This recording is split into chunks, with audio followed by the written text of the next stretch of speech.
Assalamualaikum warahmatullahi wabarakatuh. Sini kembali berjumpa dengan saya Bari Fantona. Di sini dengan NPM 1901011035. Di sini saya ingin menjelaskan tentang materi Su'ul Adab, yaitu tentang bahaya riba. Bagaimana sih bahaya riba itu? Mari kita ulas video berikut ini. Assalamualaikum anak-anak. Waalaikumsalam, Pak. Selamat siang. Siang. Gimana keadaannya, anak sehat? Alhamdulillah. Baik. Baik, sebelum kita mulai kelas pada hari ini, kita berdoa terlebih dahulu. Saya persilakan untuk berdoa dan menyiapkannya berdoa. Semuanya siap. Marilah teman-teman, sebelum kita belajar, marilah kita berdoa. Berdoa mulai.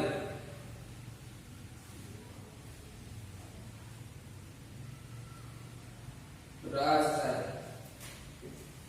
Bismillahirrahmanirrahim. Alhamdulillahirabbil alamin. Wa bihi nasta'in ala umuri dunya waddin. Wassalatu wassalamu ala asyrofil anbiya'i wal mursalin wa ala alihi washabbihi ajmain. Pertama-tama marilah kita memberikan puji dan syukur kita kepada Allah Subhanahu wa taala yang telah memberi kita nikmat sehat sehingga kita dapat menuntut ilmu seperti pada siang hari ini. Kedua kalinya, beriring salam Allah semoga tetap tercurahkan kepada baginda kita Nabi Agung Muhammad Sallallahu alaihi wasallam. yang telah membawa kita dari alam gelap menuju alam yang terang benderang penuh teknologi seperti pada hari ini. Dan sekarang langsung saja saya mulai pembelajaran pada hari ini. Pertama kita berkenalan dulu ya. Perkenalkan, nama Bapak Bari Fantona. Bapak asalnya dari Blitar, Sumatera Selatan. Yang ingin ditanyakan? Umur Pak? Umurnya masih 25 tahun. Ya. Apa lagi ingin ditanyakan? Anaknya berapa, Pak? Oh, anaknya 3 Mas Yan. Kapan buat lagi, Pak? Oh, buat anak kelas tahun baru. Generasi terbaru. Langsung saja ya Bapak mulai absen. Yang pertama, Saudara Kemah Budin. Hadir. Hadir. Ya. Kedua, Saudara Ilham. Ya, Pak. Hadir. Saudara Riris. Hadir Pak. Hadir. Baik. Karena semua siswa telah hadir, langsung saja akan Bapak mulai materi pada hari ini. Materi pada hari ini yaitu kita akan menjelaskan dan mempelajari apa itu riba. Apa sih riba? Riba merupakan pendapatan yang diperoleh secara tidak adil. Riba telah berkembang sejak zaman jahiliyah hingga sekarang ini. Sejak itu, banyaknya masalah-masalah ekonomi yang terjadi di masyarakat dan telah menjadi tradisi bangsa Arab terhadap jual beli maupun pinjam meminjam barang dan jasa.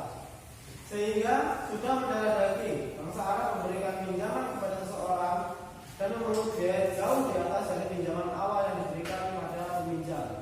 Akibatnya, banyak orang yang lupa akan larangan riba. Sejak datangnya Islam di masa Rasulullah SAW, Islam telah melarang adanya riba karena sudah mendarah daging. Allah melarang riba secara bertahap. Allah Subhanahu wa taala melaknat hamba-hambanya bagi yang melakukan perbuatan riba. Perlu adanya pemahaman yang luas agar tidak terjerumus dalam riba. Karena riba menyebabkan terwujudnya kesejahteraan masyarakat secara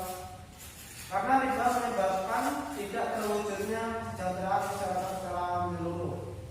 Sampai sini apakah sudah tergambar apa itu riba? Gimana? Sudah tergambar atau belum? Sudah Pak. Sudah ya? Sudah. Langsung saja Bapak jelaskan. Yang pertama, riba berarti menetapkan bunga atau melebihkan jumlah pinjaman saat pengembalian berdasarkan persentase tertentu dari jumlah pinjaman pokok yang dibebankan kepada meminjam. Secara bahasa, riba bermakna ziyadah, tambahan. Dalam pengertian lain, secara linguistik, riba juga berarti tumbuh dan besar. Sedangkan secara istilah teknis, riba berarti pengambilan tambah dari harta pokok atau modal secara batil. Ada beberapa pendapat yang menjelaskan riba, namun secara umum terdapat benang merah yang menjelaskan bahwa riba adalah pengambilan tambahan, baik dalam transaksi jual beli maupun pinjam meminjam secara batil, atau bertentangan dengan prinsip muamalah dalam Islam. Dalam Islam, memungut riba atau mendapatkan keuntungan berupa riba pinjaman adalah haram. Ini dipertegas dalam Al-Quran surat Al-Baqarah ayat 275. Padahal Allah telah menghalalkan jual beli dan mengharapkan riba. Dan selanjutnya yaitu macam-macam riba. Menurut para fikih, riba dapat dibagi menjadi 4 macam bagian, yaitu sebagai berikut. Yang pertama yaitu riba fadl, yaitu tukar menukar dua barang yang sama jenisnya dengan kualitas berbeda yang disyaratkan oleh orang yang menukarkannya. Lalu yang kedua yaitu riba ya, yaitu berpisah dari tempat sebelum ditimbang dan diterima. Maksudnya, orang yang membeli suatu barang, kemudian sebelumnya menerima barang tersebut dari si penjual, pembeli menjualnya kepada orang lain. Jual beli seperti itu tidak boleh, sebab jual beli masih dalam ikatan dengan pihak pertama. Yang ketiga yaitu riba nasiah, yaitu riba yang dikenakan kepada orang yang berhutang disebabkan memperhitungkan waktu yang ditangguhkan. Contoh, Aminah meminjam cincin 10 gram kepada Roy. Oleh Roy disyaratkan membayarnya tahun depan dengan cincin emas sebesar 12 gram. Dan apabila terlambat 1 tahun, maka tambah 2 gram lagi, jadi 14 gram, dan seterusnya. Ketentuan menambahkan pembayaran 1 tahun. Dan selanjutnya yaitu riba waqf, yaitu meminjamkan sesuatu dengan syarat ada keuntungan atau tambahan bagi orang yang meminjami atau mengiutangi. Apa sih faktor penyebab pemakan dan diharapkannya perbuatan riba?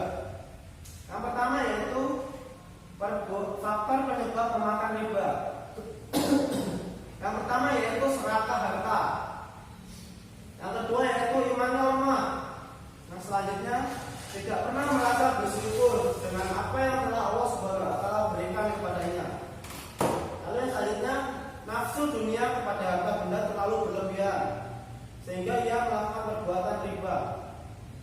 Yang terakhir yaitu selalu ingin menambah harta dengan berbagai cara. Diharapkannya berbagai cara termasuk riba.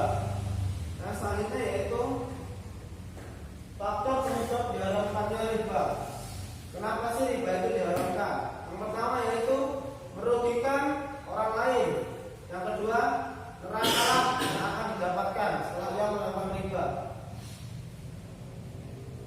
Perbuatan riba juga termasuk perbuatan syaitan yang kecil.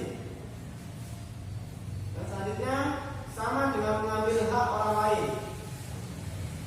Orang yang melakukan riba akan mendapatkan laknat dari Allah Subhanahu wa taala. Nah, selanjutnya yang terakhir yaitu memperoleh harta dengan cara yang tidak adil. Karena itulah riba diharamkan. Adapun hal yang menimbulkan riba diantaranya yaitu tidak sama nilainya, tidak sama ukurannya menurut syarat, baik timbangan, takaran maupun ukuran, tidak tunai, lima jenis apa. Lalu adapun larangan-larangan riba di dalam Al-Quran. Adapun dalil yang terkait dengan perbuatan riba berdasarkan Al-Quran dan hadis diantaranya tentang riba sebagai berikut yaitu: Ya ayyuhalladzina amanu la ta'kulu riba ma famna dharafa wa'qullaha lamallakum tuflihun.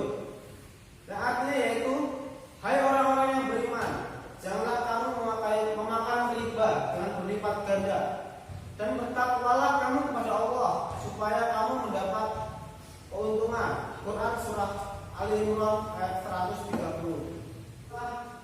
Dan di antara hadis yang terkait dengan riba adalah Jabir radhiyallahu anhu qala lamana Rasulullah sallallahu alaihi wasallam akilar riba wa ma kilaha wa katiba wa syahida mi wa qala hum sawa. Dan dari Jabir radhiyallahu anhu, Rasulullah sallallahu alaihi wasallam telah melaknat atau mengutuk orang yang makan riba, wakilnya, penulisnya dan dua saksinya. Hadis riwayat Muslim. Dampak dan hikmah pelarangan riba. Riba dapat berdampak buruk terhadap yang pertama yaitu terhadap ekonomi, lalu pribadi seseorang dan kehidupan masyarakat. Akibat buruk yang dijelaskan para ekonom muslim dan non-muslim diantaranya riba dapat merusak sumber daya manusia. Riba merupakan penyebab utama terjadinya inflasi. Riba menghambat kelajuan pertumbuhan ekonomi, dan riba adalah faktor utama terjadinya krisis global. Dan riba juga menciptakan kesenjangan sosial di dalam masyarakat. Yang pertama yaitu dampak riba pada ekonomi. Riba atau bunga menahan pertumbuhan ekonomi dan membahayakan kemakmuran nasional serta kesejahteraan individual dengan cara menyebabkan banyak terjadinya distorsi di dalam perekonomian nasional seperti inflasi, pengangguran, distribusi kekayaan yang tidak merata dan resesi. Cara menghindari riba dalam ekonomi Islam. Pandangan tentang riba dalam era kemajuan zaman kini adalah ini juga mendorong maraknya perbankan syariah, di mana konsep keuntungan bagi penabung didapat dari sistem bagi hasil, bukan dengan bunga seperti pada bank konvensional pada umumnya. Karena menurut sebagian pendapat bunga bank termasuk riba. Hal yang sangat mencolok dapat diketahui bahwa bunga bank termasuk riba adalah ditetapkannya akad di awal. Jadi ketika nasabah sudah menginvestasikan uangnya pada bank dengan tingkat suku bunga tertentu, maka akan dapat diketahui hasilnya yang pasti. Berbeda dengan prinsip bagi hasil yang hanya memberikan nisbah bagi hasil untuk deposannya. Sebagai ganti bunga bank Islam menggunakan berbagai cara yang bersih dari unsur riba. Di antaranya yaitu yang pertama, wadiah atau titip uang, barang dan surat berharga atau deposito. Lalu mudharabah adalah kerjasama antara pemilik modal dengan pelaksanaan atas dasar perjanjian profit and loss sharing. Lalu syirkah, selanjutnya murabahan, lalu qad hasan dan menerapkan prinsip bagi hasil. Di balik orang riba yaitu Allah Subhanahu wa taala tidak mengharamkan sesuatu yang baik dan bermanfaat bagi manusia, tetapi hanya mengharamkan apa yang sekiranya dapat membawa kerusakan baik individual maupun masyarakat. Riba dapat menyebabkan krisis akhlak dan rohani. Selanjutnya, riba dapat menimbulkan kemalasan bekerja. Riba dapat mengakibatkan kehancuran. Sekian materi riba yang dapat Bapak sampaikan. Apakah anak-anak dapat menyebutkan contoh dari perbuatan riba itu sendiri? Dipersilakan. Silakan saudara Roy untuk menyebutkan dan menjelaskan contoh dari riba. Contoh dari riba yaitu itu Pak, kredit motor. Kenapa demikian? Kan jika kita kredit motor seumpama harga normal 20 juta Ya. terus seumpama Ilham kredit motor, nah harga itu lebih dari 20 juta. Nah, ulama mengatakan bahwa perbuatan itu kredit motor itu adalah termasuk dari riba, Pak. Benar sekali. Jawaban dari Roy. Bisa diberi aplaus untuk saudara Roy. Selanjutnya, Iris, silakan. Apa sih contoh perbuatan riba? Kalau menurut saya contoh dari riba itu penggadaian. Mengapa demikian? Contohnya seperti ini. Saya menggadaikan surat tanah rumah saya di kantor penggadaian. Iya, benar. Ntar selang beberapa bulan atau beberapa minggu, jika saya mau menebus, saya harus membayar administrasi atau bunga wajib pada kantor penggadaian. Gitu ya.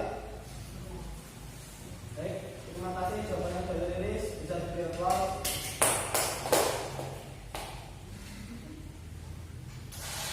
Ini contoh-contoh dari perbuatan riba ya. Dari anak-anak, apakah bisa? Bagaimana sih caranya menghindari riba? Aku Pak, Ya, silakan. cara menghindari riba menurut saya seperti ini.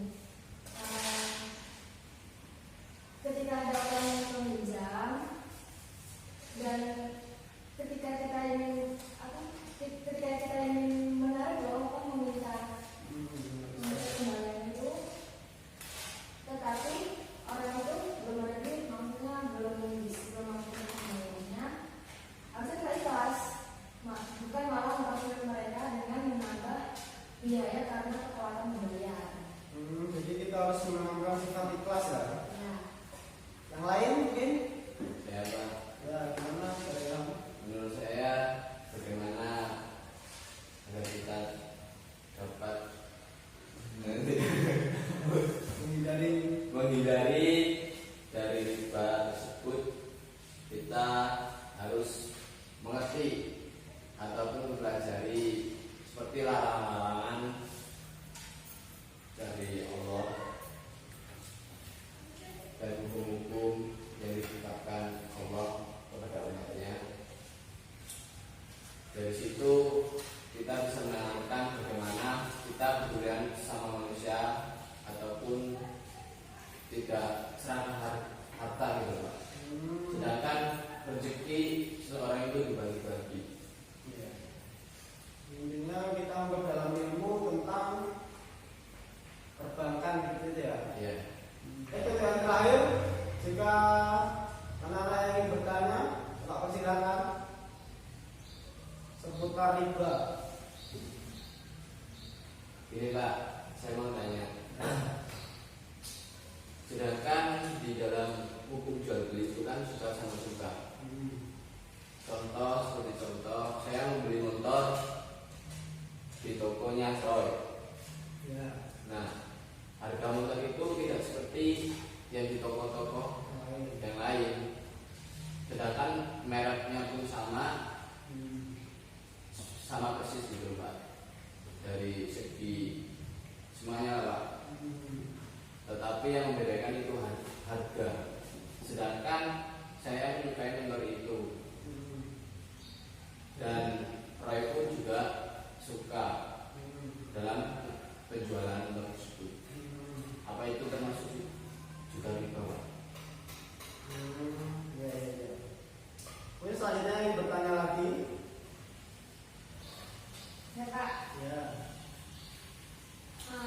apakah bunga dalam bank itu termasuk riba? Ya,